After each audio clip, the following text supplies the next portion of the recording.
Welcome to The Heavy Blend, the show where we take a deep dive into rock and heavy metal albums. And our mission is a bit unique. We want to give you a really informed, context-rich analysis. We do that by drawing on specialized public press. Right.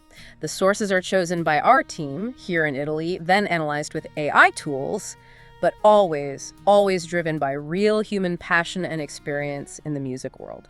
Today's target is Field of Swords. It's the new 11th album by the Swedish power metal veterans Bloodbound. And for this one, we've pulled insights from some key sites, specifically Loud and Proud, Metalitalia, Metalized, Spacier Rocks, Fisocore, and True Metal. We're connecting all the dots on this release. And a quick reminder before we jump in.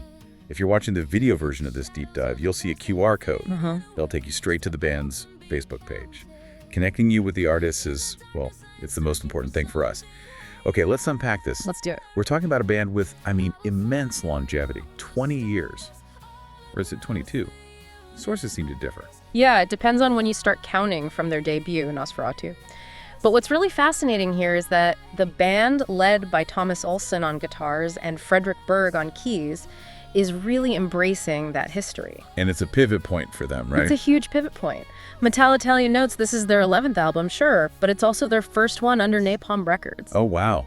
After their longtime label AFM closed. Exactly. And a label change like that often comes with pressure, pressure to modernize. And here's where it gets really interesting, because from what the critics are saying, they did the exact opposite. They absolutely did. There's this idea that they've explicitly stepped back from those modern sonic experiments, the ones that some people felt were, chasing Sabaton or Powerwolf. That's the comparison Metalitalia made, yeah. That they were trying to integrate those big, modern, anthemic sounds. And was that working for them?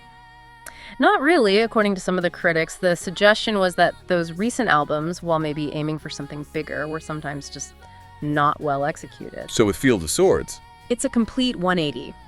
This album is described pretty much everywhere as a return to classic, epic, fast, and direct power metal. So think early 2000s. Precisely. We're talking about the style of bands like Celesti, Dragonland, and of course the inevitable Rhapsody. Both Metalitalia and Loud and Proud picked up on that. So it's a statement. This isn't evolution. It's a confirmation of who they are. It is. I think it was Metalized, that brilliant way of putting it. They called it coherence taken to the point of obstinacy. I love that. So it's not predictable. It's dependable. Exactly. Yeah. It's a stubborn, focused refusal to be anything other than what they are. And for this genre, that's often a huge strength. So if the music is that focused, what about the concept? What's the story here? Oh, the concept is just as tight. It's all about the medieval period, specifically the Crusades in the Holy Land and the evolution of warfare. You can see that right on the cover art. Their mascot, Nasen, is dressed as a medieval warrior. He is. And it's a deliberate move away from the vampire stuff or the more recent Viking themes. Fisocore and Spacier Rock both pointed out that it's not just about battles. Okay. It's about the technology of war, the importance of iron forging, the sword itself. It gives a really specific historical anchor to this very classic musical direction. So this whole package, musically and thematically, feels like a deliberate return to form for their new era on Napalm. Absolutely. We'll talk about the architecture of that sound then. How do you make an album sound classic in, 2025 without it just sounding dated? That really comes down to the production, which is one of the album's biggest strengths. Everyone seemed to agree on that. Oh, yeah. Metalized was especially impressed. They called the sound, and I'm translating here, clear, enormous, and precise. That's high praise. It is. They said it's exactly how a power metal album should sound today, but, and this is key, without losing that 80s fury. That's a tough balance to strike. Yeah. High fidelity, but not sterile. And they pull it off. Their riffs are just granitic, so powerful. And Fredrik Berg's keyboards, they're always present, but they're more of a supporting element. Kind of weaving an atmospheric carpet, as Metalized put it. That's the perfect description. They set the mood without ever stealing the scene from the guitars. Which is a big deal in this genre. The keys can sometimes overwhelm the heaviness.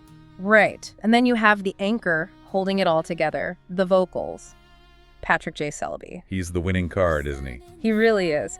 True Metal called him an absolute guarantee. His vocal range is just incredible. He can hit those soaring high notes that are so essential for this kind of music. But he also knows when to pull back. Exactly. Loud and Proud said he shows how a quality singer still makes all the difference. And you can hear echoes of bands like Ed Guy and Rhapsody in the musical language, which just reinforces that classic sound they were going for. Okay, let's get granular. Let's talk about the tracks themselves.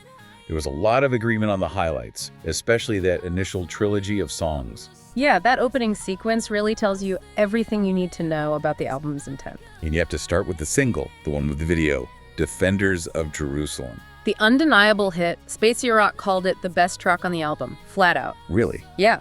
They said it has a chorus that just sticks in your head instantly, destined to be a classic for them, right up there with Moria or Nosferatu. And Civiso Core went even further. They did. They suggested it might be an absolute peak for the band's entire career. That is a massive statement. It really is. Okay, so after that instant hit, you get the openers. The title track, Field of Swords, is the manifesto. Melodic, fast, rhythmically strong, just as True Metal described it. And then As Empires Fall. This is where it gets a bit more complex. It is, because on one hand, you have Sophiso Core and Metalize calling it a fast-powered gallop, cinematic and glorious, everything you want. Yeah. But then you have Metalitalia, which had a very different take. They felt it struggled to really take hold. They said it had poca personalidad. There's a little personality. That's fascinating.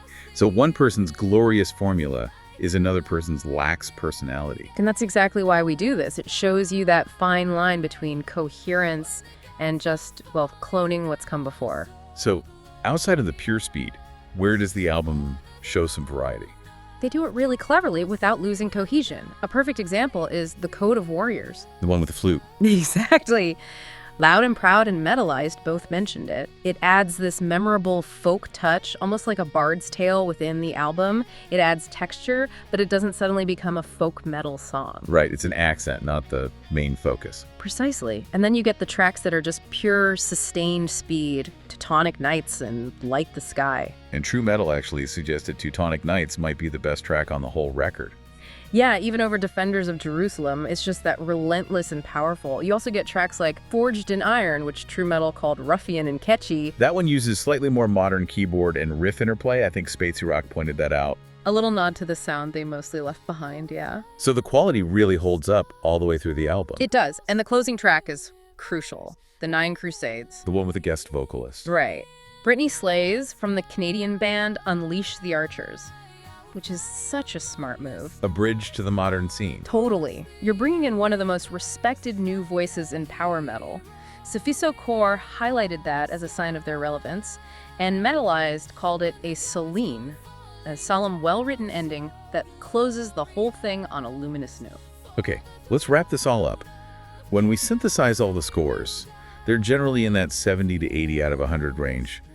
What's the final verdict? The verdict is it's a clear and definitive confirmation of the band's value. True Metal basically said if you're a Bloodbound fan, you will not be disappointed. You'll be confirmed in your fandom. And the consensus seems to be that compared to their last few albums, the inspiration is way up. Definitely. It's a solid, driving record that confirms the band's identity. But that main critique is still there, isn't it? The lack of real novelty. It is. That's a flip side of being obstinately coherent. Metalitalia suggested that to really sell a concept this grand, the songwriting maybe needed to be decisamente più ricercato, decidedly more refined. So a little more adventurous. A little more, but I think Metalized offered the best summary. They said the album is an ode to perseverance. It doesn't invent anything, no, but it's high-level craftsmanship. It's a metallic liturgy for the devoted. It doesn't need to be new, it just needs to be good. And the consensus is that it is very, very good. It is. Well, that wraps up our deep dive into Field of Swords. It's a clear, high-quality power metal album. A really successful return to form for anyone who loves that classic sound with modern power behind it. And now, of course, we want to hear from you. If you've listened to the album, please jump in the comments on the video and let us know what you think. We have 3 questions for you based on today's synthesis. First, we talked about 2 huge tracks, Defenders of Jerusalem or Teutonic Nights. Which one do you think is going to be the bigger live classic for them? Second, based on what the critics said, do you agree that Bloodbound made the right choice? Was it smart to abandon that modern Sabaton-influenced phase and go back to their roots? And third, looking forward, who else in the modern power metal scene do you think deserves a deep dive from the heavy blend? And if you enjoyed this, please share our content. For us, honestly, sharing a passion among people is infinitely more important than the number of subscribers to the podcast or the YouTube channel. We'll be back soon with another deep dive into the world of heavy music. Until then. Until then. And before you go, who among you noticed the song we played in the background?